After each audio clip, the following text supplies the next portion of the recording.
Welcome to our channel, where we present stories that captivate your heart and spark your imagination.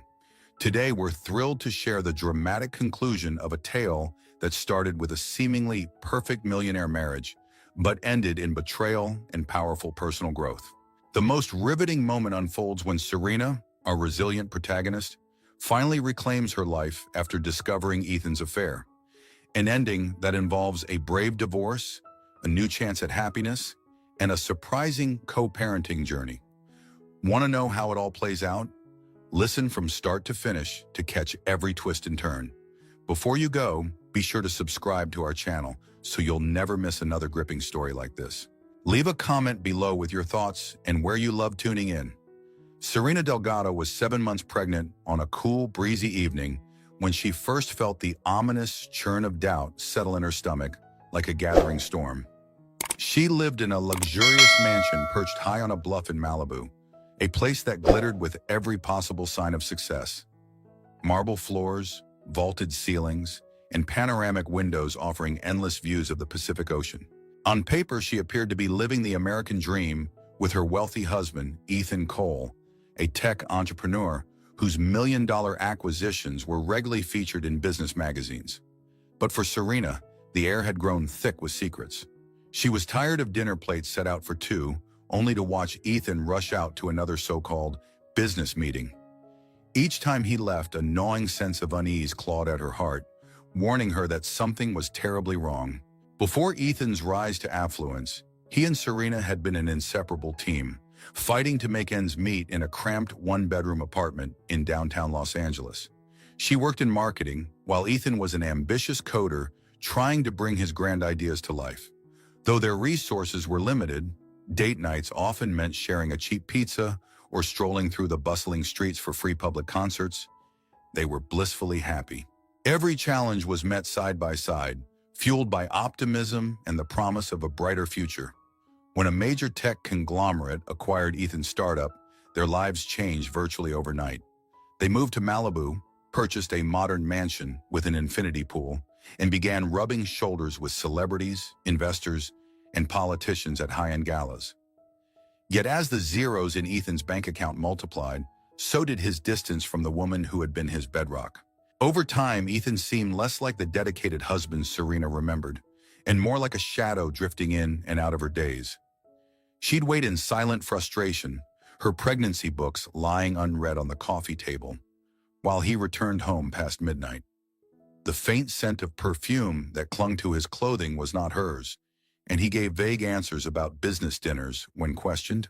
Initially, Serena dismissed her growing suspicions as paranoia, chalking it up to raging hormones and an ever-present worry about the health of her unborn child. But her instincts refused to quiet down. Even as her belly grew, so did her doubts. She tried to find rational explanations. Perhaps Ethan was stressed about fatherhood, or maybe all these fancy events were truly mandatory for maintaining his network of influential contacts. But one evening, his phone buzzed with a series of late-night messages, and he snatched it up with an urgency that made her blood turn cold. When he stepped outside to take a hushed phone call, she pressed her ear to the door. Though she couldn't discern entire phrases, she heard a feminine laugh echo through the earpiece. That was the night she resolved to uncover the truth, not only for herself but for the baby she carried. Little did she know she would soon stumble upon a betrayal far more chilling than she dared imagine. Serena's first step was to quietly gather evidence that would prove whether her suspicions were founded or just the product of overworked nerves. Her closest friend, Layla Caldwell, a sharp-witted lawyer from Serena's old downtown neighborhood, had told her to trust her intuition. Layla stressed that men who achieved the kind of wealth and status Ethan enjoyed were frequently surrounded by temptation. Although Layla wasn't encouraging paranoia, she also believed in caution. You need to protect yourself and your child, she had warned. Taking that advice to heart, Serena began piecing together scraps of Ethan's possible deceptions. She combed through the house for receipts, peered at credit card statements for suspicious charges, and scrolled through the logs on the home security system. One evening, while skimming the security footage, Serena stumbled upon a recording that shook her to the core. The timestamp showed Ethan leaving the mansion early in the morning, apparently heading out for what he had called a casual coffee meeting. Dressed in a crisp tailored suit, he returned about 3 hours later, his behavior conspicuously cautious. She paused the footage right as the car inched into the garage. The outline of a woman's head was barely discernible in the passenger seat. It wasn't a business partner or a friend she recognized. This was someone entirely new. The weight of that realization crushed the last faint hope that she was merely imagining things. From that moment on, there was no turning back. Her days were clouded by a mixture of heartbreak and anger, her nights plagued by sleepless vigilance. She was pregnant, vulnerable, and deeply betrayed by the one man she believed would stand by her through every twist and turn of life. Still, Serena knew she had to confirm the grim truth face to face. She refused to live in a state of doubt, nor would she abide by a betrayal disguised as part of the normal price of success. Something had to give. When Ethan announced he'd be attending a critical investor dinner at a swanky five-star restaurant in Beverly Hills, Serena's mind was made up. She noted the time he left, carefully slipped on a loose-fitting blouse that concealed her growing belly, and prepared to follow him. Standing by the window, she watched Ethan drive off in his sleek black Tesla. The baby stirred inside her, as if sensing the anxiety pumping through her veins. 15 minutes later, she summoned a rideshare that dropped her off a discreet block away from the plush eatery. The city lights shimmered with alluring promises of wealth and glamour, but all she could feel was a haunting dread. Outside the restaurant, she caught her first glimpse of the truth. Ethan stood by the entrance, looking dashing in a suit, but not alone. On his arm was a striking brunette in a form-hugging black dress, laughing in a manner that spoke of familiarity. Their bodies leaned together, the kind of closeness that came only with intimacy. Serena's heart pounded so violently that for a moment she feared she might collapse. This was it, the moment that would redefine the rest of her life. Taking a moment to steady her breathing, Serena slipped into the candlelit restaurant. She avoided the maitre d's gaze, hoping not to be recognized as Mrs. Cole, the pregnant wife of the millionaire tech mogul. Flickering shadows danced across the walls, and the muted conversations of affluent diners created a subtle hum in the air. She held herself behind large floral arrangements and strategic pillars, inching her way toward the back. Her legs felt wobbly with every step, her pulse thrumming in her ears like a warning drumbeat. At a secluded corner booth, she saw them, Ethan and the mystery woman. The couple was already sharing a bottle of expensive red wine, the type of vintage Ethan used to say was too extravagant for casual consumption. The woman's name, she soon discovered, was Vanessa. Vanessa's graceful gestures and elegant poise made it clear she was accustomed to fine dining and upscale living. Between sips of wine, she recounted a recent shopping spree in Beverly Hills and teased Ethan about the little gift he had given her. Serena clenched her fists under the tablecloth of her nearby seat, remembering the Cartier receipt she'd found in Ethan's drawer. Her suspicions were now fully verified. Ethan's response was even more devastating. His voice dropped into a heartfelt tone as he confessed he was feeling suffocated at home. He implied that Serena's pregnancy was no longer a source of excitement, but rather an obligation he wished he could escape. Hearing him say, "I just need some room to breathe," made Serena's stomach churn. How could he so easily disregard their marriage vows, the future they had planned, and the child they had both once eagerly anticipated? A sickening wave of nausea overtook her, and tears pricked the corners of her eyes. Rage, heartbreak, and shock collided in her chest, making it hard to breathe. She forced her trembling fingers to grip her phone, thinking for a moment of capturing this entire scene on video as evidence. But before she could press record, she saw Ethan's hand slide across the table to entwine with Vanessa's. His expression turned tender, a look Serena herself had not witnessed in months. Unable to contain the anguish any longer, she rose from her chair. The scraping of the legs against the polished floor sounded thunderous in the hushed ambiance. Heads turned, and her face flushed with a mixture of humiliation and fury. This was no time for caution or strategy. She needed the truth to be laid bare. With each stride, she felt the baby shift inside her, as if urging her onward. As she reached the edge of Ethan's table, he glanced up, and their eyes locked in a moment of horrified recognition. She stood there, pregnant belly unmistakable, heartbreak etched across her features, ready to confront the man who had destroyed her trust. A stunned silence fell over that corner of the restaurant as Serena looked from Ethan to Vanessa.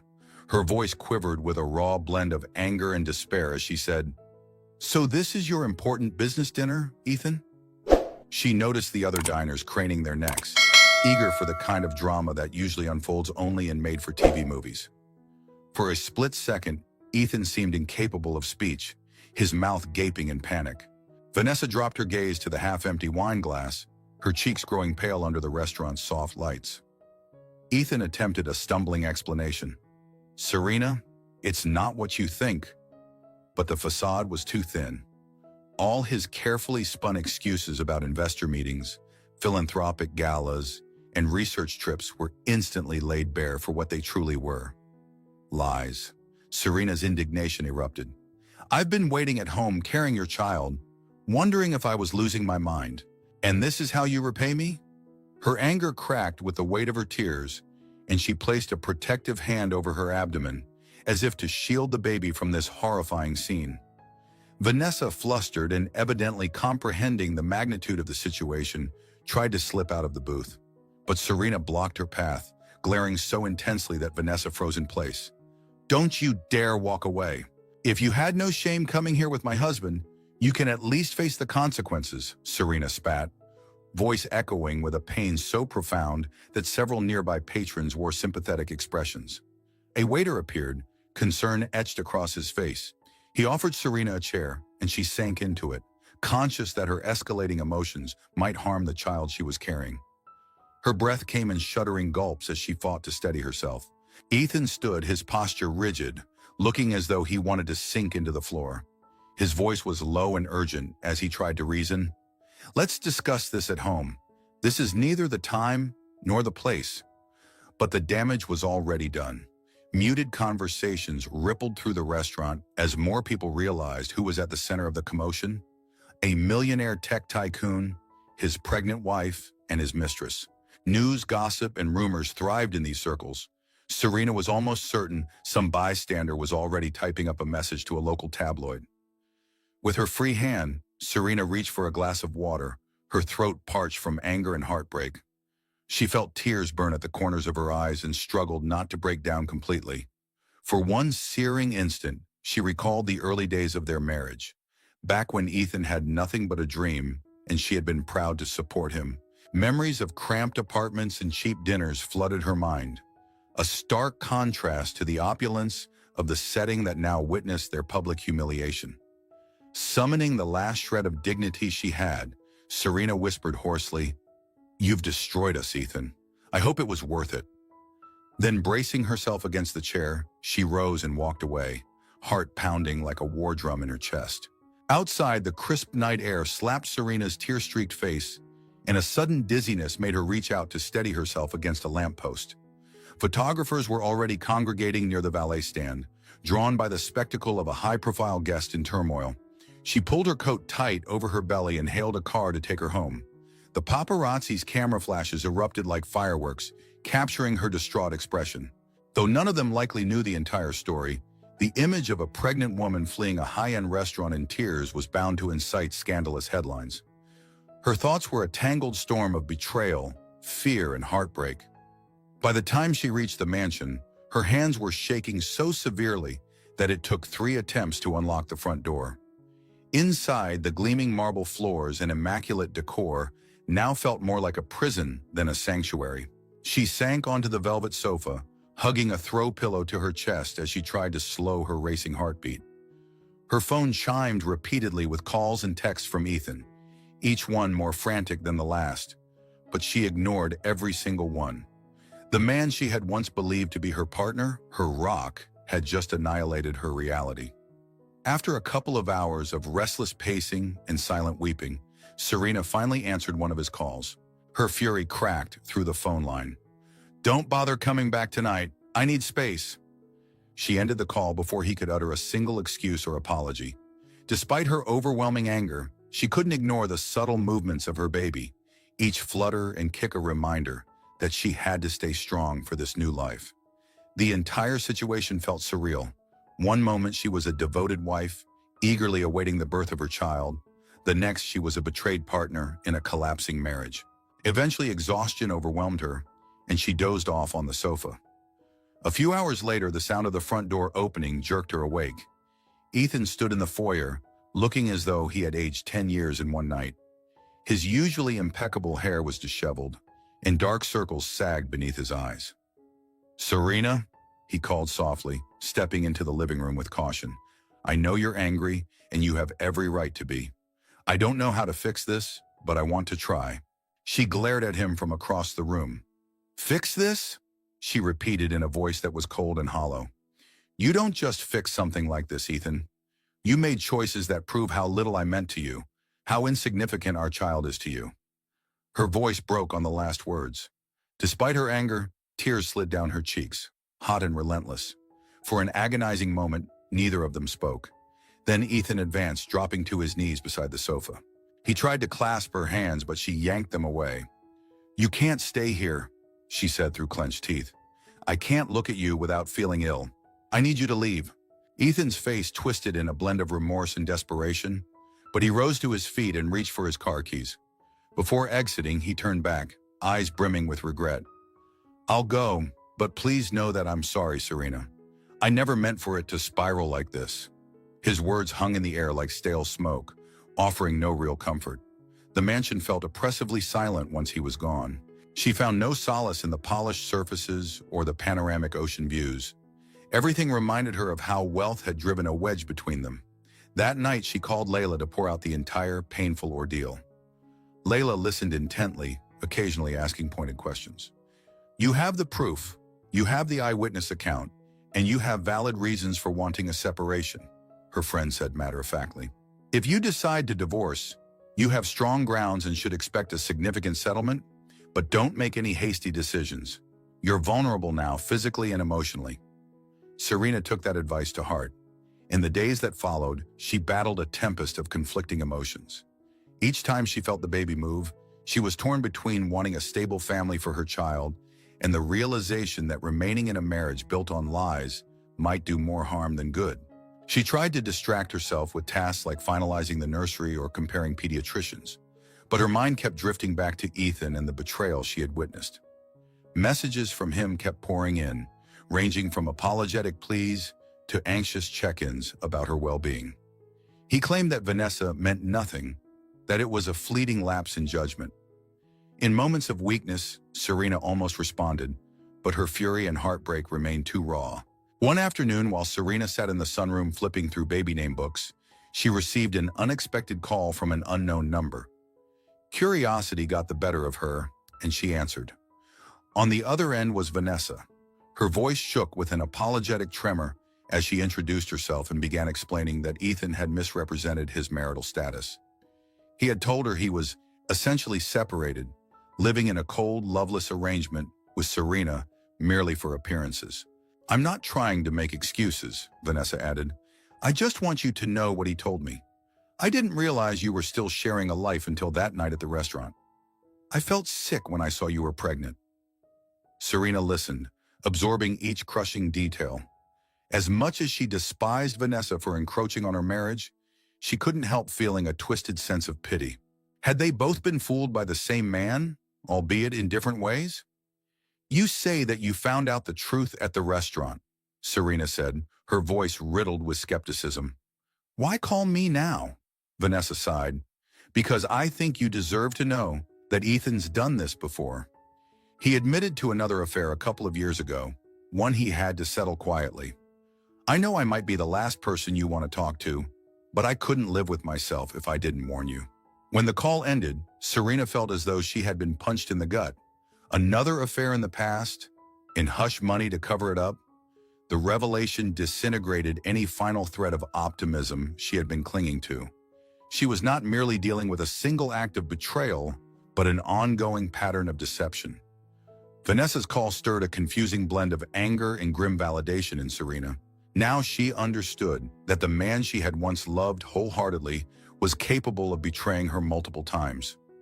Later that night, Ethan reached out again, begging for a chance to speak in person. Against Layla's initial legal advice to either bring a lawyer or record the conversation, Serena chose to meet him at a low-key coffee shop in Malibu to avoid a repeat of the public spectacle at the restaurant. The irony of discussing the potential collapse of her million-dollar marriage over a modest latte wasn't lost on her. She arrived early, finding a corner table away from the windows and prying eyes. Ethan showed up wearing an uncharacteristically rumpled shirt and looking like he hadn't slept in days. She noted the faint stubble on his jaw and the dark circles under his eyes, reminders that he was not invincible despite his substantial fortune. As they sat across from each other, the tension was palpable. The lull of espresso machines provided a peculiar soundtrack to what could be the defining conversation of their marriage. "Why, Ethan?" Serena asked, voice soft but firm. "Why risk everything for this?" She couldn't bring herself to say Vanessa's name out loud. Ethan exhaled a shaky breath. He spoke about feeling overwhelmed, about the pressure to keep up appearances and maintain success, and about an unspoken fear of fatherhood that consumed him. Yet none of his justifications could diminish the weight of what he had done. "I'm not a perfect man," he admitted, fiddling nervously with a coffee stirrer. "I've let the money and the success go to my head. Vanessa was a distraction, a poor choice I made because I felt trapped." Serena's cheeks flamed at that word. Trapped. She remembered hearing him say something similar in the restaurant, painting her as some sort of burden. "So, I'm just another weight on your shoulders now?" she retorted, trying to keep her voice from cracking. "The woman who stood by you through every rejection and every late-night coding session is now the enemy?" Ethan shook his head, tears threatening to spill. "That's not how I really feel. I was stupid. He lowered his gaze. "I can't undo what I've done, but I want to do whatever it takes to make this right. Therapy, counseling, post-nuptial agreements, anything." For a fleeting moment, Serena saw a glimpse of the Ethan she once knew, the man who had promised her a life of shared dreams. But she couldn't ignore the memory of Vanessa's phone call, nor the possibility that this might be yet another cycle of deception. "I need time," she stated, rising to leave. Her heart felt like lead. Time to figure out what's best for me and for our child. Over the next several weeks, Serena tentatively agreed to couples counseling. She wanted clarity for herself, for the unborn baby, and maybe even for Ethan, if he could prove sincere remorse. Their therapy sessions were rife with tension and raw emotion. Ethan confessed to an ongoing struggle with self-worth, fearing he would lose his edge in the tech industry once he became a father. He admitted that immense sums of money had amplified his arrogance, making him believe he was untouchable. He cried when describing the loneliness he felt in a world of power deals and corporate expectations. But Serena found it difficult to be moved by his tears. She had shed too many of her own. Meanwhile, Serena's pregnancy advanced rapidly. Even amid emotional chaos, she had to care for her changing body. She scheduled her prenatal appointments, took her vitamins, and practiced mindfulness to keep stress levels down. Though she tried to keep Ethan at arm's length, she allowed him to attend some doctor's visits. When they heard their child's heartbeat during one ultrasound session, Ethan broke down, tears flowing as he gently touched her hand. For a moment, Serena glimpsed real remorse and paternal love, echoes of the hopeful dream they once shared. Just as a sliver of possibility began to emerge, new storms arrived. Word leaked about Ethan's affair, sending shockwaves through his professional circles. Investors began to question his judgment. Tabloid articles slammed him for endangering his marriage and possibly his fortune. Headlines like, "Millionaire mogul scandal, pregnant wife at home while he wined and dined mistress," spread like wildfire. Ethan's once sterling reputation took a nosedive. Projects he had nurtured for months lost financial backing as key stakeholders pulled out, citing moral and ethical concerns. The board of directors at one of his new ventures demanded he step down as CEO to avoid further negative publicity. Serena found herself caught in a media storm too. Journalists camped outside their mansion, yelling intrusive questions whenever she ventured out for a walk or a doctor's appointment. Strangers online both sympathized with her and criticized her. Some called her a gold digger, others told her to leave Ethan and never look back. She tried to keep a low profile, focusing on the baby. But the emotional toll was immense.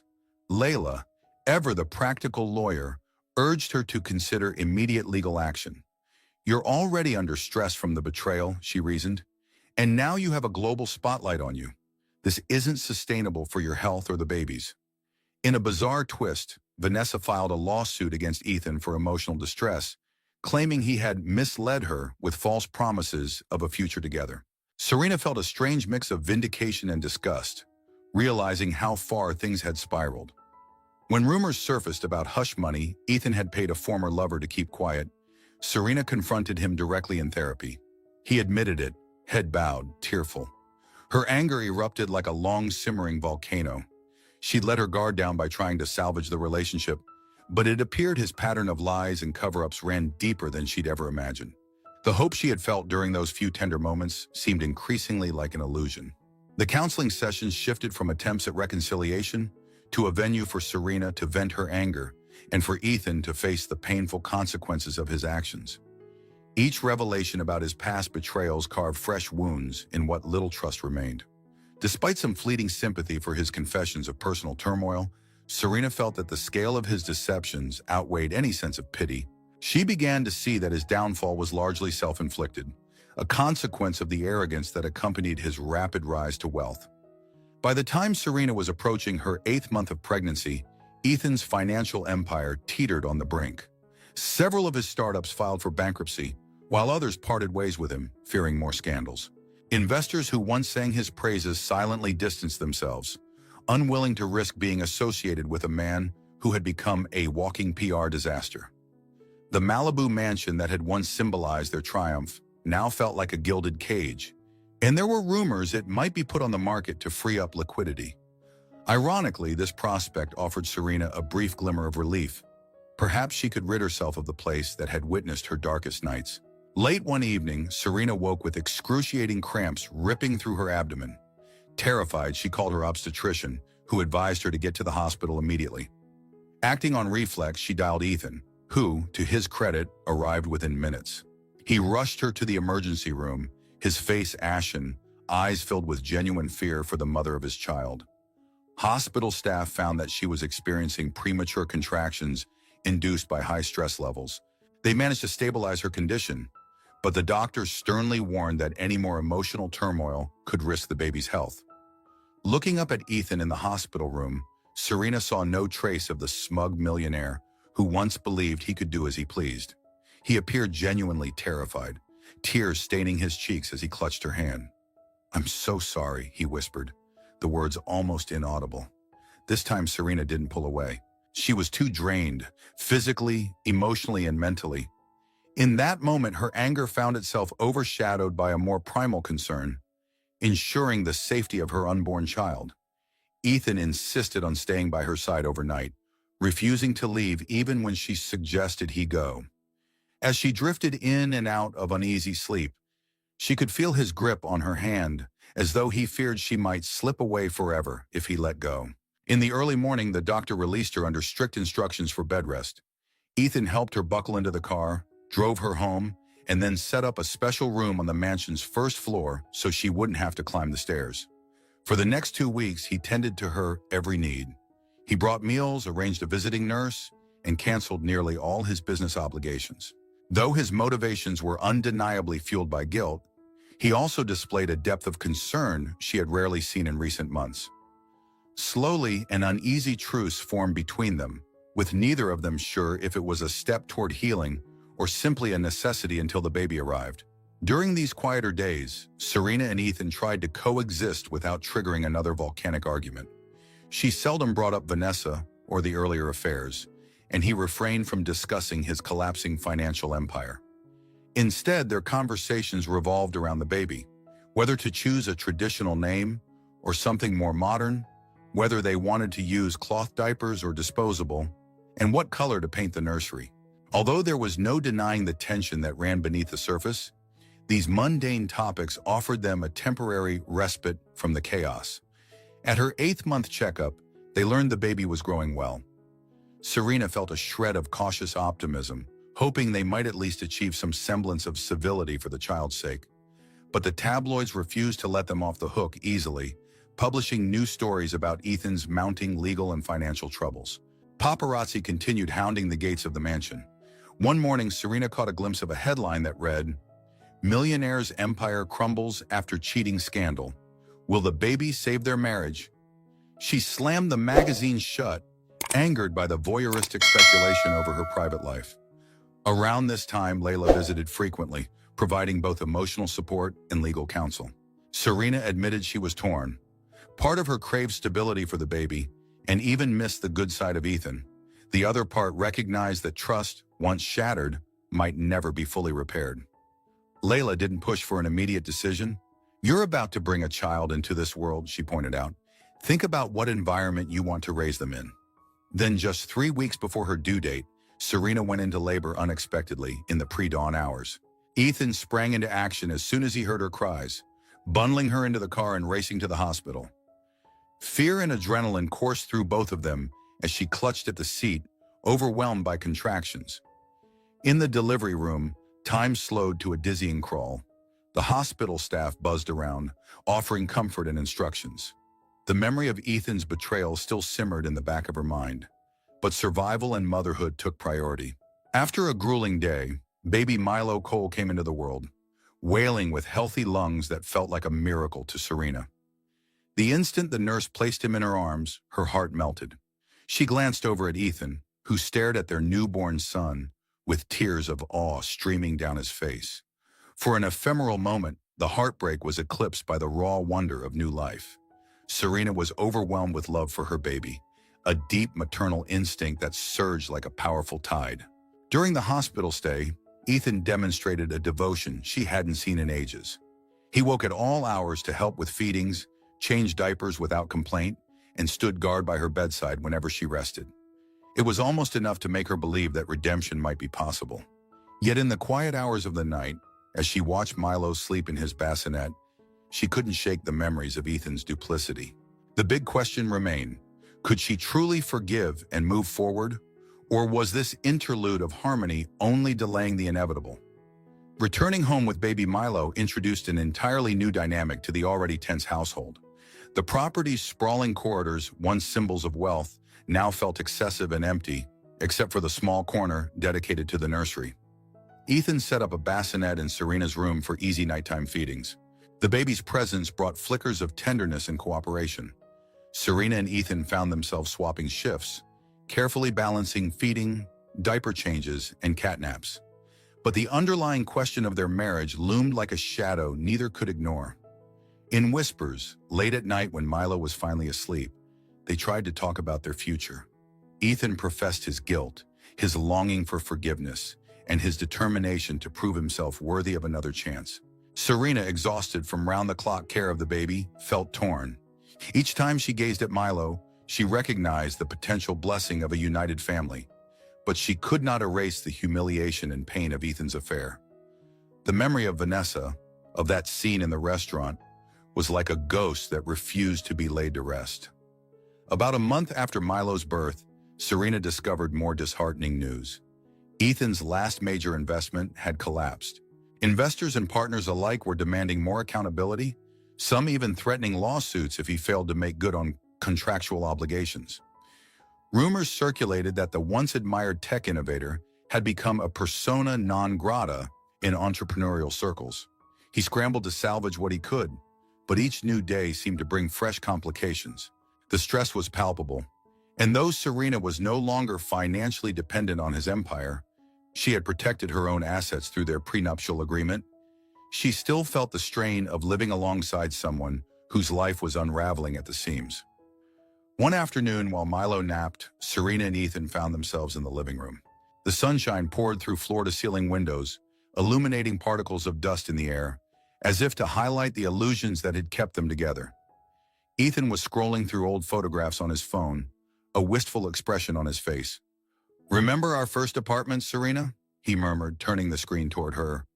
It was a picture from their early days, both of them in cheap sweatpants, beaming with the unbridled optimism of youth. She nodded, remembering how cramped yet alive that apartment felt, brimming with their shared dreams. "That was before all this," she said quietly, "before money became more important than our marriage. Or maybe the money just exposed who we really are."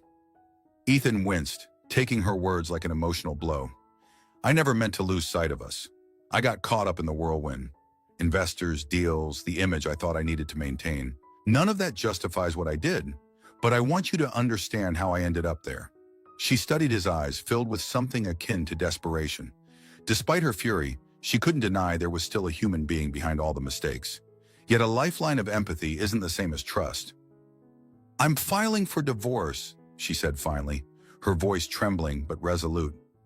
Ethan's face contorted in despair, tears glimmering in his eyes. He started to speak, but she held up a hand. "I won't stop you from being a father to Milo, but as a husband, you've broken too much. I need to rebuild my life." Ethan didn't fight her decision.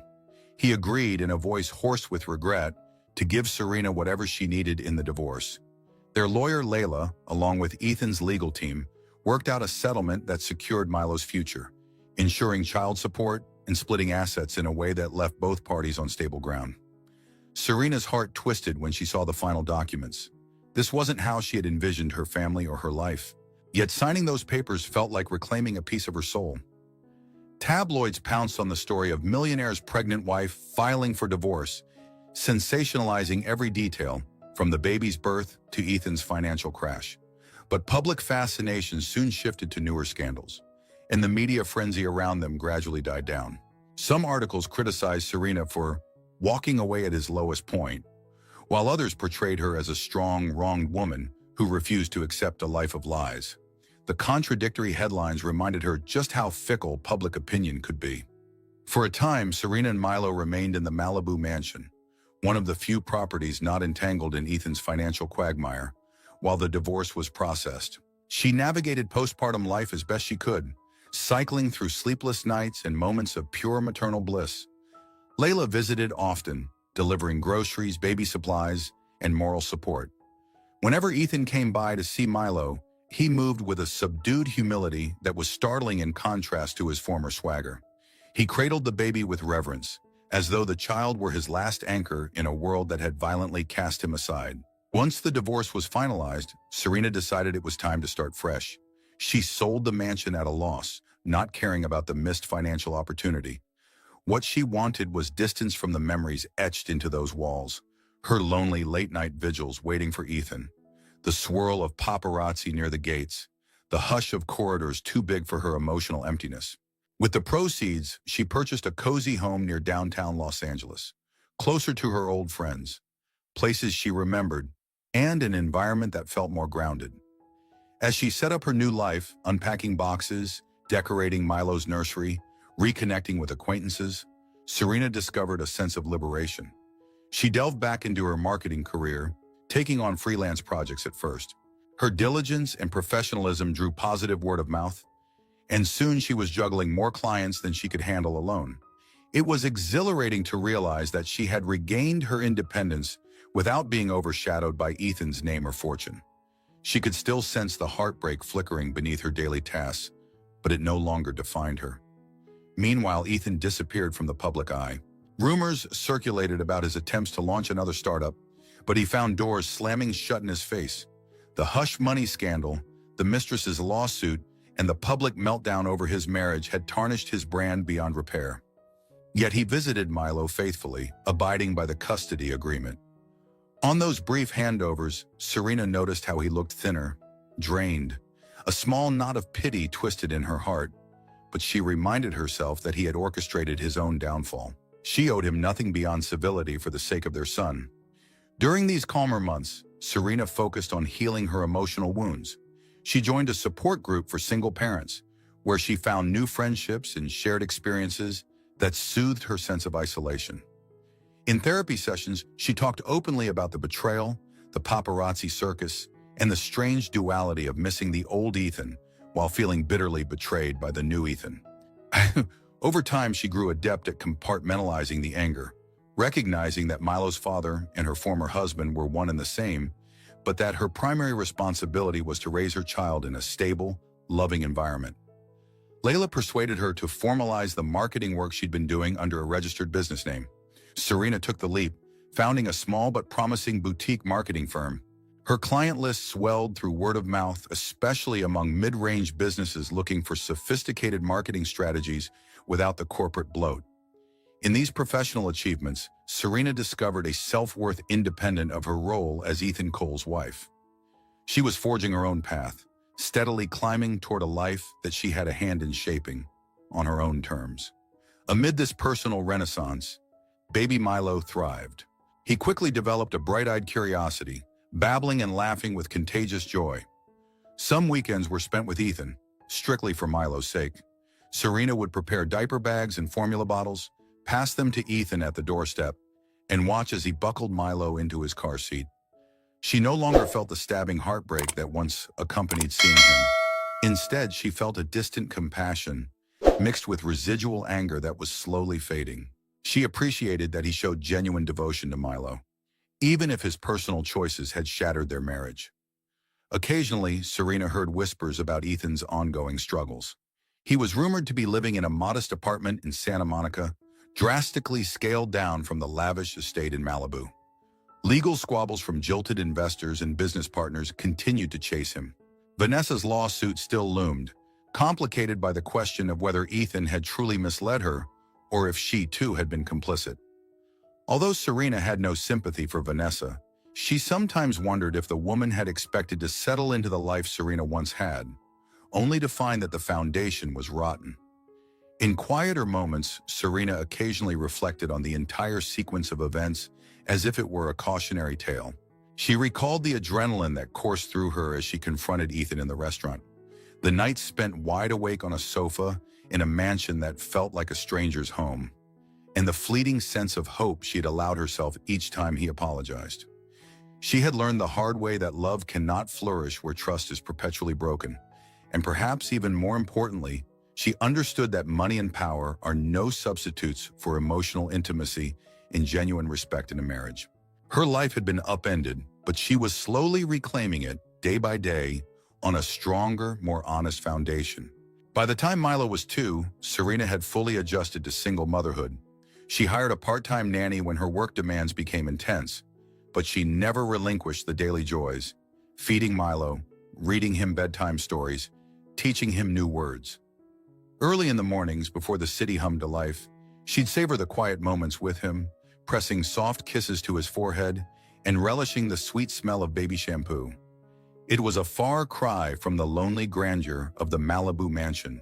Here in her comfortable home near downtown, the walls were filled with laughter, the furniture with personal touches, and the air with genuine warmth. One evening, Layla dropped by unexpectedly, a bottle of non-alcoholic sparkling cider in hand. "We have something to celebrate," she announced, setting the bottle on the kitchen counter. She explained that her firm had referred yet another client to Serena's marketing boutique, an upscale local restaurant chain that could significantly boost her company's reputation. Serena smiled broadly, a flood of gratitude washing over her. She'd built a viable business from scratch, all while navigating heartbreak and single parenthood. Every milestone felt like a reaffirmation of her resilience. Seated at the small dining table, they chatted about everything from Milo's latest babbling attempts to her marketing firm's future growth. Eventually, the topic shifted to the enigma that was Ethan Cole. "I hear he's trying to develop some smaller-scale app," Layla mentioned cautiously. "He's practically persona non grata in the big tech circles, but maybe a few smaller investors are giving him a chance, though with a lot of stipulations." Serena nodded, unsure of what to feel. Pity? Indifference? She concluded that it wasn't her concern anymore. Her duty extended to co-parenting Milo, and that was the limit of her involvement with Ethan's life. A month later, Ethan arrived an hour early to pick Milo up. Serena opened the door to find him looking wan and drawn, the lines on his face etched deeper than ever.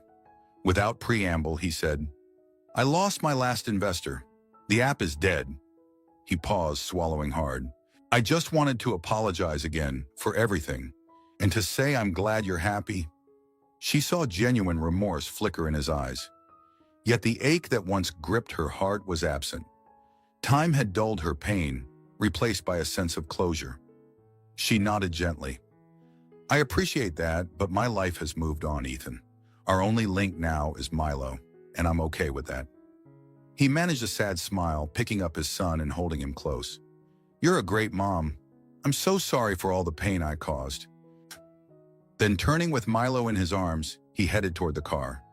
Serena watched them go, feeling an odd mixture of relief and an echo of sorrow for what could have been.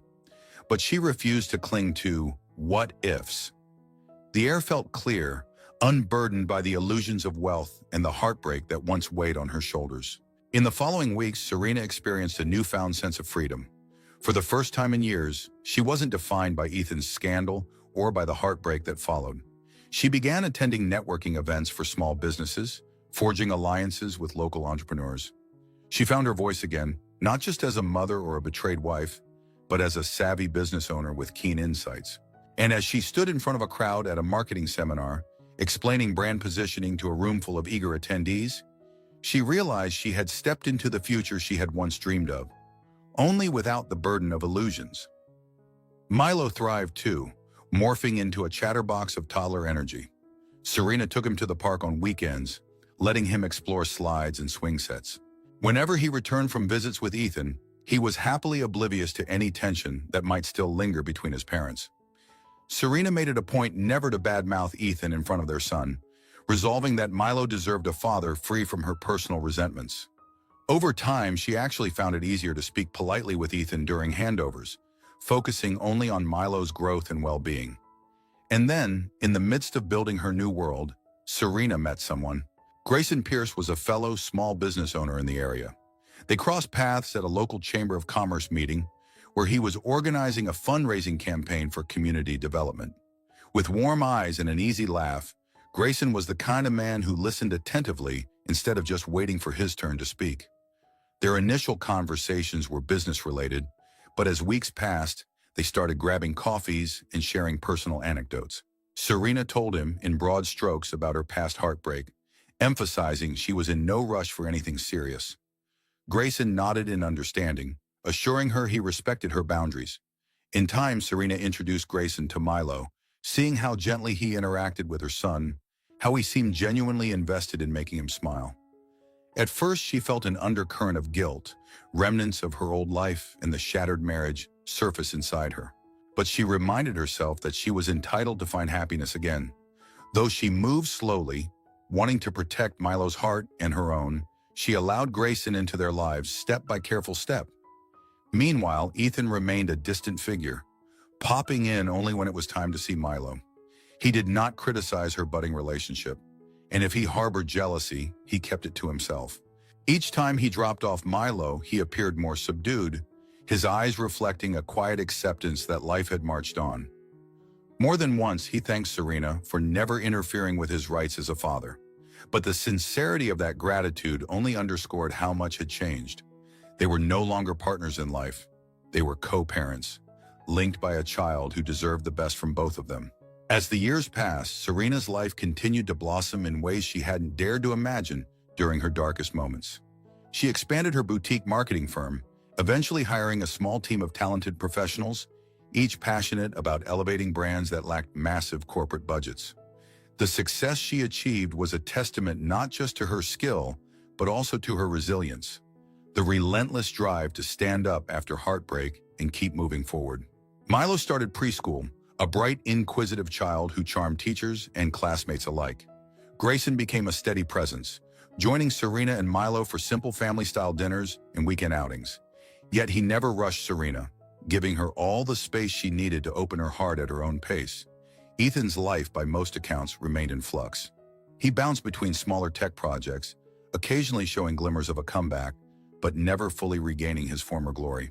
The scandal had cut deep, leaving him with few allies in an industry that values public image as much as innovation. Serena heard scattered reports of lawsuits finally settling or being dismissed, of Vanessa's claims going nowhere.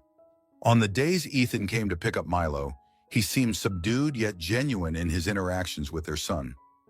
Though the bitterness of the past lingered in the air, it gradually lost its sting. Serena could look at Ethan without a surge of anger, and for his part, he never again tried to apologize for the unchangeable past. In reflective moments, Serena would peer out her window, no longer at an ocean view, but at the lively city streets below. She remembered the pregnant woman she had been, consumed by suspicion and heartbreak, tailing Ethan to a glamorous restaurant in a desperate bid to discover the truth. She remembered that public confrontation, her heart pounding with betrayal, the way the entire world seemed to collapse in one night. And she realized how that moment of devastation had become a catalyst for profound growth. Thank you for staying with us through this incredible journey. From the heartbreak and shock of a secret dinner with a mistress to the final triumph of self-discovery, Serena's story highlights how genuine resilience can emerge from life's darkest moments. We hope you found inspiration in the way she built a new future, nurtured her child, and found renewed purpose beyond the betrayal. Now we'd love to hear your personal take. Do you believe in second chances, or is trust gone forever once broken? Share your perspectives in the comments. Also, feel free to mention where you like to listen. During your morning commute, curled up on the couch, or winding down at night. And if you haven't already, hit that subscribe button to stay in the loop with more compelling tales of love, redemption, and real-life lessons. Together, let's keep these powerful stories alive. Welcome to our channel, everyone. Today we have an incredible story you simply can't miss. Picture this: a homeless young woman from the UK and a wealthy American businessman who offered her everything. The most breathtaking moment? After all the heartbreak and distance, she got down on one knee to propose to him. If you're wondering how a once destitute girl ended up confidently holding out a ring to a billionaire, you'll have to listen to the entire story to discover every twist and turn. So don't hesitate. Subscribe to our channel right now to stay updated on all our moving and powerful stories. We want to hear your thoughts too. Comment below on your own takeaways, ideas, and personal experiences. And of course, let us know where you listen from. Your support and insights mean so much to us, and we look forward to sharing more compelling tales with you. The rain was relentless that night in the heart of London, driving sheets of water across the slick streets and pushing people to seek shelter under awnings or within dimly lit shops. London's historic facades loomed in the gloom, their windows mostly dark at the late hour, save for the occasional glow of a convenience store sign. On one such street, a young woman named Victoria Dawson huddled beneath a broken street lamp, the drizzle soaking through her threadbare coat. The wind cut like a knife against her numb skin, and the icy dampness seemed to settle into her very bones. She had once had a life beyond these streets, a life filled with books, ambition, and a father whose success had given her hope for the future. But that life had collapsed like a house of cards. Now the only comfort she could cling to was the faint memory of warmth. Victoria's eyes drifted to the glass storefront a few steps away, where a harsh fluorescent light illuminated rows of packaged sandwiches and bottled drinks. Her stomach twisted uncomfortably, a reminder she had eaten almost nothing that day. Yet she didn't dare walk in. She had learned the hard way that when you look like she did, hair unkempt, clothes stained, exhaustion etched into every feature, you drew anger and suspicion more than kindness. Even from a distance, she could feel the watchful glare of the store's proprietor. Her trembling hand rose in a futile attempt to brush water from her face, but the rain was unceasing. Then came the inevitable confrontation she had come to expect. The shopkeeper, a heavy-set man with a coarse accent, emerged from behind his counter, glaring at her through the open door. "Get away from here," he barked, stepping out onto the wet sidewalk. "You're scaring off my customers. Move along." In his eyes, she was a problem, nothing more. Victoria mumbled something about just wanting a bit of warmth, but the man snapped that he didn't care. His hand shoved her shoulder with enough force to make her stumble, her soles skidding precariously on the rain-slick pavement. She quickly regained her footing by bracing against a rusted metal post. No one rushed to her aid. No friendly stranger offered help, and no warmth from human compassion appeared on that lonely London street. Victoria let out a trembling breath, half resigned to the cruelty she faced. She had expected nothing else. With an empty wallet and no permanent shelter, she lived at the mercy of fleeting luck. She made a conscious effort not to cry, telling herself tears would solve nothing. And in the next moment, she considered pushing down the ache in her stomach and finding an overpass to spend the night. Suddenly, the low hum of a powerful engine cut through the drumming of the rain. Emerging from the darkness was a sleek black luxury car, the kind she only ever saw gliding through the wealthier parts of the city. It stopped near her, headlights illuminating the watery pavement. Victoria braced herself, fully expecting the occupant to ignore her as so many had done before. Or worse, yell at her to move. Instead, the tinted passenger window rolled down. Peering out from within was a man in his early 30s, hair meticulously groomed, wearing a tailored suit as if he were dressed for a grand event. His eyes, bright and discerning, settled on her with unexpected concern. "Are you all right?" he asked, his voice calm yet cutting through the storm's roar. There was no sneer in his tone, no pitying condescension, just a direct question. Victoria's instincts told her to run, to reject assistance before he could withdraw the offer or demand something she wasn't willing to give. She tried to insist she didn't want charity, but as she managed only a fractured sentence, the world tilted. The lights blurred around her, and her wet knees buckled. The last thing she saw was that strange man's anxious face before her vision went dark. The first significant hook in this story is the stark contrast between Victoria's survival instincts and the sudden compassion that appears from an unlikely source. Many readers can identify with the idea of losing everything and suspecting the worst from people. When kindness surfaces unexpectedly, it creates tension. Do we trust or reject it? This tension keeps audiences reading, eager to discover if Victoria will allow herself to accept help or remain locked in survival mode. Victoria woke to a softness she had not felt in years, the plush embrace of a high-quality mattress. Confusion rippled through her. Instead of the frigid damp of the street, there was warmth in the subtle scent of fresh linen. She blinked, taking in the ornate plaster molding on the ceiling, the crisp white sheets beneath her fingertips, and the luxurious drapes covering a large window. This was clearly a hotel room, likely one of the finer ones in London if the muted opulence in every detail was any indication. Her heart lurched with panic. Had she been taken here against her will? She tried to swing her legs over the side of the bed, but they were so weak from cold and exhaustion that she nearly stumbled. The door opened quietly, and in walked the man from the night before. He wore an immaculate dark-collared shirt, sleeves neatly rolled to his forearms, revealing a sophisticated watch around his wrist. His hair was still damp from a recent shower, and though his expression was controlled, Victoria caught a flicker of relief in his eyes when he saw she was awake. His name, she would soon learn, was Nathaniel Carter, an American millionaire whose empire spanned financial industries and technological ventures. Nathaniel carried a tray toward her with a gentle, measured step. Steam wafted upward, carrying the aroma of tea, scrambled eggs, and toast. He set the tray on the bedside table and slowly dragged a chair closer to sit facing her. "You collapsed last night," he explained, his tone detached but not unkind. "I couldn't leave you in that state on the sidewalk." Victoria's reply was guarded, laced with distrust. She told him she owed him nothing, that she had heard too many stories of wealthy men expecting favors. Nathaniel's face remained impassive. There was no mockery or impatience. He pushed the cup of tea gently toward her. She eyed it like it might burn her, but she couldn't deny the clamoring of her starved body.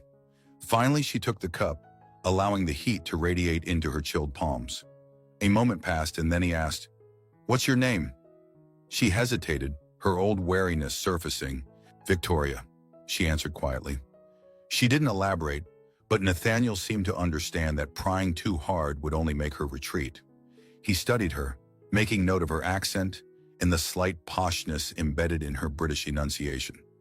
"I'm guessing you weren't always on the street," he commented, catching the articulate manner in which she formed her words. Victoria's lips tightened, but she admitted with a sigh that she had once been in university. She'd studied business, ironically enough. She explained how she came from a respectable home. Her father, Richard Dawson, had been an entrepreneur who bet on bold ideas. But everything spiraled downward when the business collapsed, her mother took ill, and debt overshadowed every corner of their lives. Richard Dawson died soon after, leaving Victoria with nothing but grief and a stack of insurmountable bills. One misfortune led to another until she found herself completely alone, unable to pay tuition or rent. Nathaniel nodded in comprehension. "I've heard the Dawson name. He had a good reputation until things turned sour out of nowhere." He didn't elaborate, nor did he press her for every gory detail. His manner almost suggested he knew more about her father's downfall than he let on. Victoria didn't notice it immediately, too mired in her own sense of embarrassment and frustration. She had been homeless for over a year, drifting through shelters and flophouses whenever possible, but more often on the cold streets of London. For a few minutes, the only sound was the hum of the hotel's central heating system. Then, Nathaniel Carter broke the silence. "Come to America with me." The audacity of the statement made Victoria's mind reel. What? She managed, nearly spilling her tea. I have a company in New York, he said matter-of-factly. I can help you find a job there, a place to stay. You're educated, you have potential, and you shouldn't be suffering on the streets. She tried to refuse. After all, how could she trust a man she just met, even if he had provided her with shelter for one night? But the alternative, returning to that broken street lamp and scrounging for ways to survive, was unbearable to contemplate. Struggling internally, Victoria grappled with her pride. He was offering not just a bed for the night, but a new life altogether. The second compelling hook emerges as the complex question, should Victoria accept the extraordinary chance to reestablish her life, even at the risk of losing her sense of autonomy and pride? Readers find themselves leaning in, hoping she'll seize the opportunity, yet understanding her reservations. This internal battle resonates with anyone who has struggled to accept help while preserving dignity.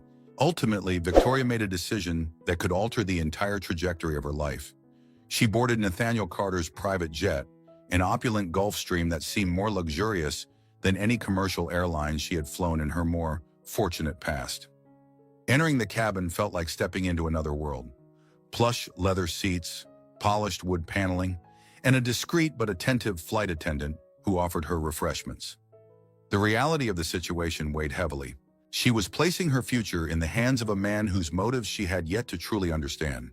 Still, she told herself it was a step forward, a chance at a fresh start far from the bleak thoroughfares of London. New York City greeted her with a cacophony of horns, flashing neon signs and the imposing silhouettes of skyscrapers cutting through a crisp blue sky. Even the air felt electric, colder than she expected but full of possibility. Nathaniel's car, another sleek, black vehicle with tinted windows, drove them into Manhattan, weaving through the bustling crowds and labyrinthine streets. As they arrived at his penthouse in a modern high-rise, Victoria couldn't hide her amazement. The lobby alone was a display of marble floors and towering floral arrangements, while the elevator soared silently to the top floor like a spaceship. The penthouse itself was sprawling, airy windows spanning from floor to ceiling, capturing panoramic views of the city below. Contemporary art lined the walls, and modern furniture pieces were arranged with deliberate precision. It felt more like a curated showpiece than a home, which left Victoria with a strange sense of detachment. Nathaniel led her to a guest room with an ensuite bathroom and a large walk-in closet. "You can stay here while you get on your feet," he said, his voice practical, as though such generosity were a mere technicality.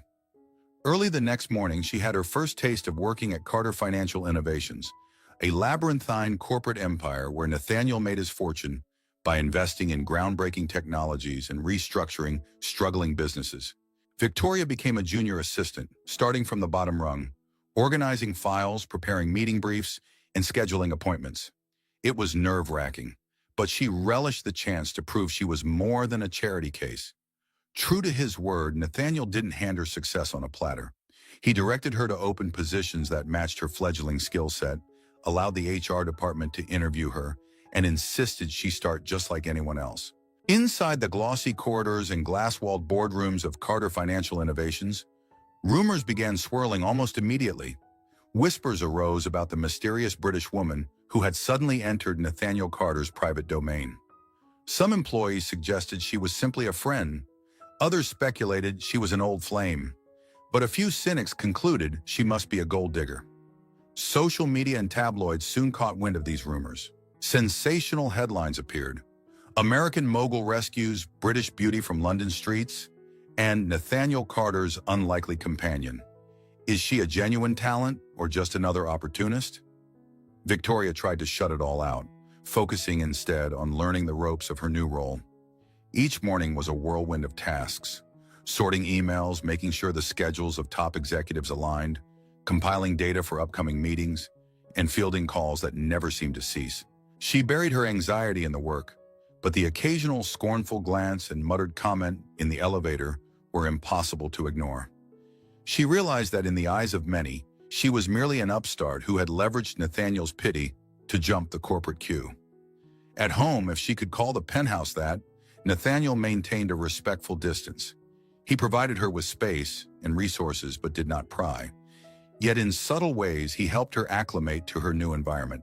She'd find a basket of groceries, a reference book on American business law, or a note reminding her to rest.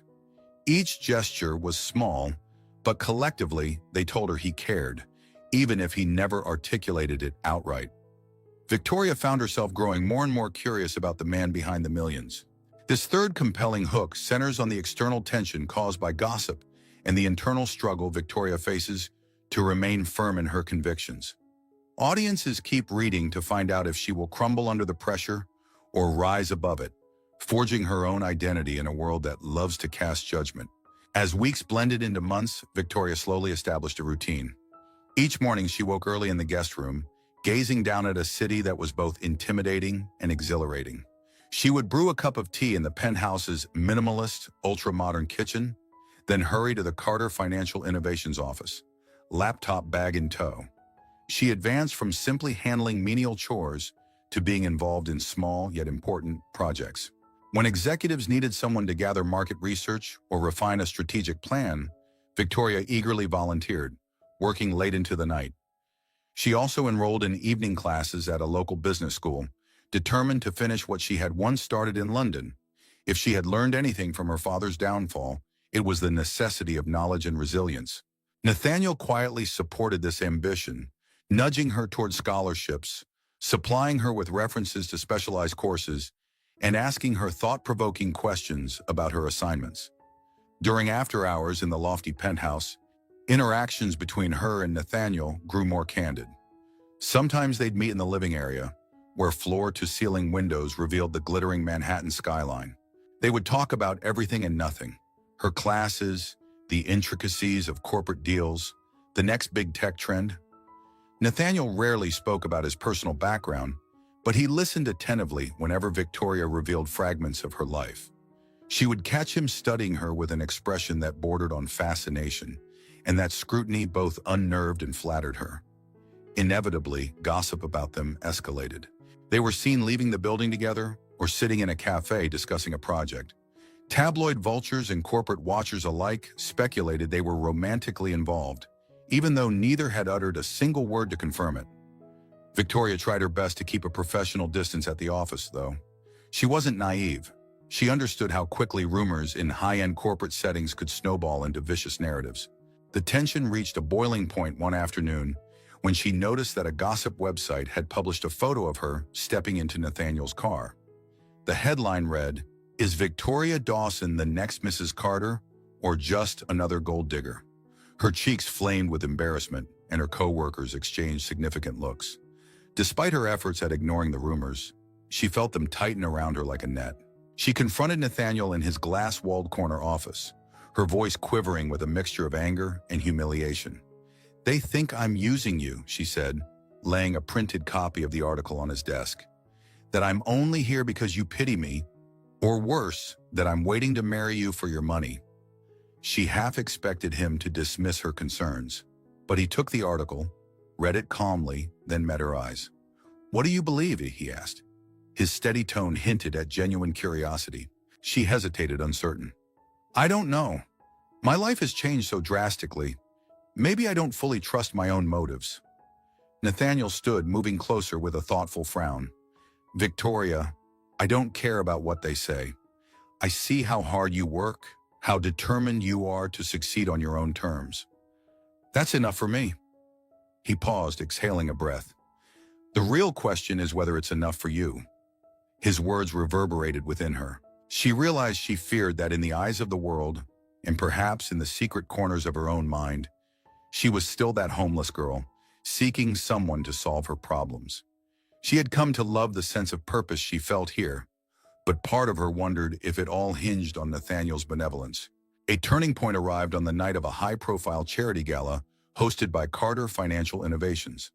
The city's elite arrived in limousines, stepping onto a crimson carpet that trailed into a grand ballroom filled with crystal chandeliers, classical music, and waiters balancing ornate trays of champagne flutes. Nathaniel, typically self-assured, appeared quietly tense, as if he dreaded the inevitable social obligations that came with success. Victoria had tried to convince him she shouldn't attend. The rumors were intense enough, but he insisted, offering to have a designer friend help her pick out a dress that flattered without being ostentatious. The result was a midnight blue gown that clung to her figure in an elegant silhouette, accentuating the poise she had regained since her darkest days on London streets. When she emerged from her room, Nathaniel's face lit up with unspoken admiration. He wore a dark suit, impeccably tailored, that matched her understated yet graceful style. Neither said much, but in the car ride to the gala, the tension of an unvoiced attraction simmered between them. At the event, they mingled with CEOs, philanthropists, and celebrities. Photographers clamored for shots, and curious eyes fixated on Victoria. She navigated conversations about philanthropic endeavors, technology investments, and global economics, surprising people with her knowledge and articulate responses. Yet she felt the subtle undercurrent of gossip. A couple of VIPs eyed her with a condescending smirk that suggested they remembered the tabloid stories. As the evening wound down, Nathaniel must have sensed her growing discomfort. With a quiet word, he steered her away from the bustling dance floor and toward a secluded rooftop terrace. They stepped out into the crisp night air. Below them sprawled the vast mosaic of New York's shimmering lights, and above them sparkled a clear sky dotted with stars. The city's hum was audible but distant, as though they were suspended in a private realm. Victoria breathed in relief, her senses flooded with the contrasting calm of this higher vantage point. Nathaniel, leaning on a wrought iron railing, watched her silently. "You seemed uneasy," he remarked. She forced a smile, hugging her arms around herself. "I just kept hearing their whispers, wondering if they were silently labeling me as your new pet project." His jaw tightened. "That's not what you are to me." She pivoted, facing him, words tumbling free before she could fully process them. "Then what am I?" Nathaniel hesitated, the moonlight casting stark shadows across his face. In that moment, she understood he was teetering between revelations he wanted to speak and the fear of overstepping. Finally, he exhaled. "You're someone I admire. Someone who came from nothing to stand among the wealthiest and brightest in this city, holding her own. Someone who was dealt a terrible hand, but refused to let it define her." Her throat felt tight. Instinctively, she stepped closer, drawn by the warmth in his eyes that seemed to reflect every conflict within her. Gratitude, fear, longing. She closed the distance, uncertain if she was about to embrace him or demand answers. Time seemed to slow as he leaned in, the faintest trace of his breath brushing her cheek. The city noise below them faded into a dull roar, overshadowed by the thundering of her heart. Just as their lips nearly met, Victoria recoiled, panic flickering in her gaze. "I can't," she whispered, stepping back. All at once, the tension that had been building for months threatened to shatter. Nathaniel regarded her carefully, but instead of pushing or questioning, he merely nodded in acceptance, allowing her the space she so desperately craved. Time marched on. Victoria maintained her momentum in the corporate sphere. Each project she contributed to bore evidence of her growing competence and passion. She aced midterm exams at her evening courses, forging a reputation as a diligent, quick-thinking student. Meanwhile, the partnership between her and Nathaniel became a study in cautious intimacy. They worked well together, occasionally shared quiet dinners, but always skirted the lingering attraction that neither of them had fully confronted on the rooftop. Eventually, everything came to a head. One autumn evening, Nathaniel asked Victoria to accompany him to a private estate on the outskirts of the city. She had no idea what he had planned, but she suspected it was something momentous given the subdued excitement in his voice. The estate sprawled over rolling hills, with sculpted gardens and a small lake reflecting the setting sun's golden hues. They took a slow walk along a gravel path, the crisp leaves crunching underfoot.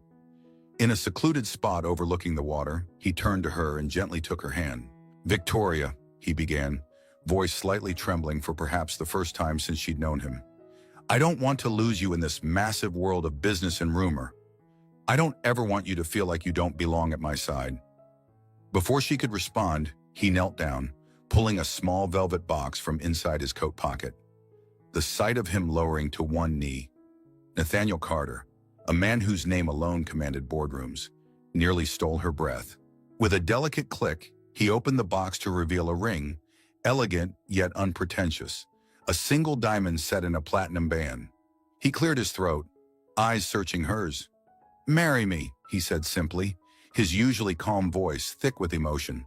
"Not because I saved you from a difficult life, and not because I want to save you. I want to marry you because you're brilliant and persevering and stronger than anyone I've ever met. I love you. I want a future with you in it." A hush fell over the twilight landscape, broken only by the soft rustle of leaves in the breeze.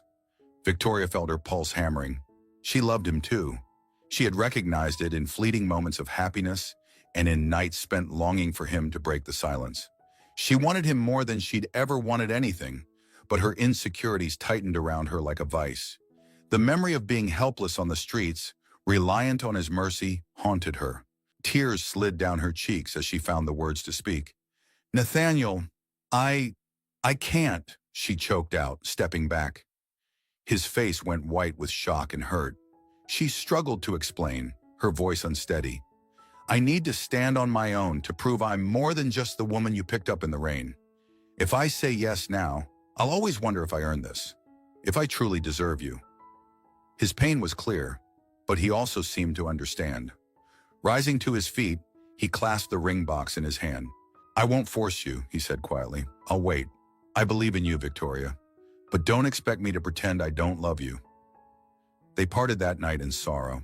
Victoria moved out of the penthouse the following week, finding a modest apartment in Queens. She continued her job at Carter Financial Innovations, but declined direct assignments from Nathaniel to avoid the overlapping of personal feelings and professional tasks. As time passed, she took on a second job at a small consulting firm, aiming to diversify her experience and distance herself from the narrative that she was wholly dependent on him. In this fourth compelling hook, Victoria's desire for self-worth clashes head-on with the love she feels for Nathaniel. The tension is at its peak. She must first believe in herself before she can fully receive his devotion. This emotional crossroad captivates readers who eagerly anticipate the resolution. Will they reconcile, or are they destined to remain apart? Life in Queens was simpler, but gave Victoria a crucial sense of autonomy. The apartment was small, with a single bedroom and a kitchen that doubled as a dining space. Yet the bills were hers to pay, and the alarm clock's morning call was for her own aspirations, not the charitable leniency of a man who risked overshadowing her. She dove headfirst into her new routine, finishing her business degree by night, juggling responsibilities at Carter Financial Innovations, and the boutique consulting firm by day. Sleep became a luxury, her nights often stretching into the early morning hours as she pored over textbooks and spreadsheets. She saw Nathaniel occasionally in passing, at board meetings, corporate events, or in the hallways of Carter Financial Innovations. They exchanged polite nods, careful to maintain a respectful distance.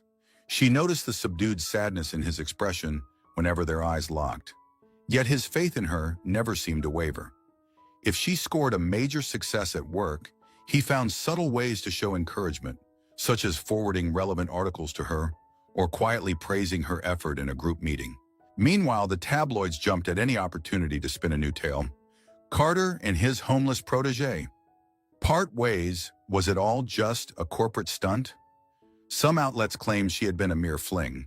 Others speculated that she was pregnant with his child and had vanished to keep it under wraps. The more outrageous the rumor, the more clicks and views it generated. Victoria tried to steel herself against the continuing barrage of gossip. The noise felt less personal now. She had grown accustomed to blocking it out.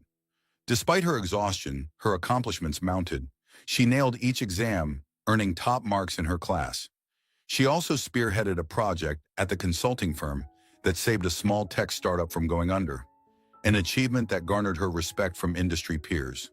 With each triumph, she felt the scaffolding of her self-esteem rise piece by piece, no longer bound to Nathaniel's generosity. Through it all, one truth persisted. She missed him with an ache that only grew sharper every day. A year slipped by, a time of hard-won successes and personal growth. She graduated with distinction, and her consulting firm offered her a permanent position with promising pay. Carter Financial Innovations also praised her excellent track record, hinting at a more senior role if she wished to return full-time. But none of those professional feats could mend the gap in her heart.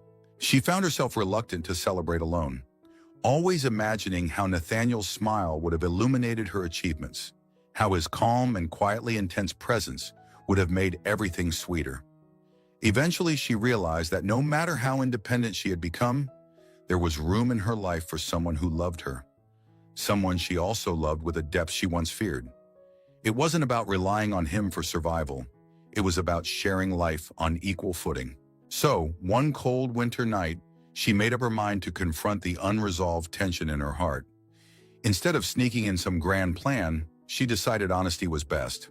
She dialed the number she still knew by heart, expecting it might go to voicemail. When Nathaniel's calm tenor came through, her voice caught in her throat. She asked if they could meet. He paused only briefly before responding, "Come by the penthouse anytime." The next evening, Victoria rode that familiar elevator, her heart thumping in a mix of nostalgia and dread. In the polished reflection of the mirrored walls, she caught sight of a woman who was no longer the ragged soul from London's soggy streets. She was confident, self-made, but still uncertain about one thing: Nathaniel's readiness to open his heart again. Nathaniel Carter appeared in the doorway, wearing a simple sweater and trousers. No tie, no formal business suit. The softness in his eyes belied the year of separation and heartbreak. He stepped aside to let her in, and for a moment, they regarded each other in silence, as if trying to assess how much the other had changed. Victoria caught a glimpse of the old penthouse, still immaculate, still brimming with understated extravagance. It felt both familiar and distant. She perched on the edge of the sofa, wringing her hands slightly. Nathaniel seemed poised to speak but chose to wait, letting her guide the conversation. She told him about the years she spent proving herself, about her triumphs and insecurities, about how she had replayed his marriage proposal in her mind more times than she could count. Then she did something she never imagined she would. She slipped a small velvet box from her purse. "I've come to propose to you," she said, voice trembling at the sheer audacity of flipping the script on one of the wealthiest men in America. He blinked, clearly unprepared for the sight of her, lifting the lid to reveal a ring. It was simple, with a modest diamond, certainly not comparable to the shimmering band he'd offered her, but every cent for this ring had come from her own pocket. Nathaniel stared, silent for a few taut seconds. Then a slow, incredulous smile spread across his face. "You always surprise me," he murmured. She took a steadying breath. "I'm not asking you to save me," she said, her voice thick with emotion. "I'm standing on my own 2 feet, and I choose you, if you'll still have me." He closed the space between them, gently taking her hands in his. "You've always had me," he replied, eyes shining with unshed tears. With that, he pressed a tender kiss to her forehead, then pulled her close. They married not long after on an intimate estate in Napa Valley, worlds away from both the cold London streets and the bustling pace of Manhattan. The ceremony was modest by billionaire standards. A small circle of friends, mentors, a handful of corporate colleagues who truly supported them.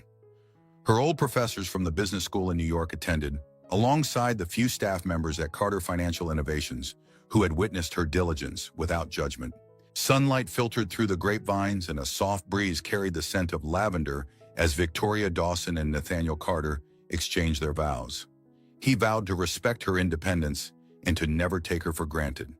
She pledged to stand by his side, not out of gratitude or obligation, but out of genuine, enduring love. The gentle applause of the guests crescendoed when they sealed their promises with a kiss.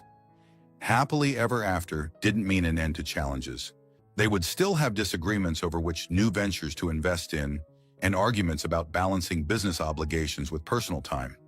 Rumors would still circulate whenever a tabloid snagged a random photo of them. But the difference now was that Victoria had discovered her worth, and Nathaniel recognized the invaluable partner he had in her. Together, they agreed to manage the noise and keep building a future on mutual respect and devotion. As the newlyweds walked away from the altar hand in hand, guests tossing rose petals in their wake, Victoria glimpsed the memory of that long-ago London night. A cold street, a broken street lamp, and a destiny that might have ended in tragedy, if not for a fleeting moment of compassion. She felt immense gratitude for her own courage, for Nathaniel's unwavering belief in her, and for the love that transcended pity or convenience. In that instant, the lines between her past and present blurred, coalescing into a single truth. She had forged her own path, and with Nathaniel by her side, she stood unshakably on solid ground. With the ceremony behind them and a bright future ahead, They posed for photos that captured more than mere smiles. Their wedding pictures revealed resilience, second chances, and the victory of hope over despair. Both overcame fears of inadequacy and cynicism, forging a partnership that upheld each other's strengths. The American millionaire and the once homeless UK girl had defied skeptics, tabloids, and even their own doubts. Their story, far from a fairy tale cliché, shone with authenticity, grit, and a reminder that sometimes salvation is not about one soul rescuing another. It's about guiding each other toward the belief that love, faith, and perseverance can conquer even the most harrowing storms. The journey for our couple didn't end with that awe-inspiring proposal in reverse. Their shared future opened new doors, both personally and professionally. Determined to make their relationship more than just a headline, they quietly invested in community outreach programs, helping people who faced hardships similar to what she had once endured. Their success became more than a symbol of wealth. It was a mission to uplift others. Now, wherever they go, they carry not only the memory of how they found each other, but also the motivation to create positive change. It's a testament to the idea that true love and compassion can spark hope in the darkest places. Curious how they balance their expanding philanthropic ventures with a busy family life? Subscribe, stay tuned, and continue the conversation in the comments below. Your voice matters, and we can't wait to share more stories that inspire and captivate.